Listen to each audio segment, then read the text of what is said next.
Hello, it's me, Jerald. I want to say that the plaque with the finger spelling with my name Jerald and my husband named Kent.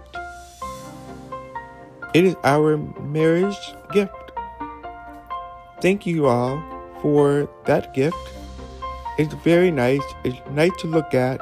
Now I'm trying to figure out where I can put it up in the house.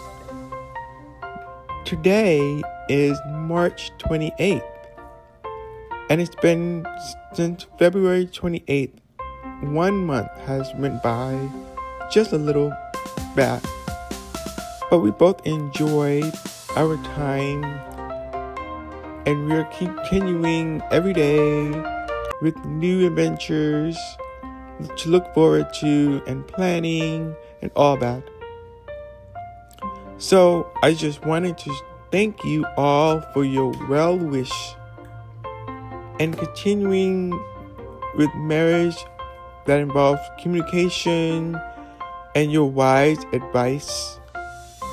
So we're about to go out to dinner and also go bowling. I will come back and tell you how it went.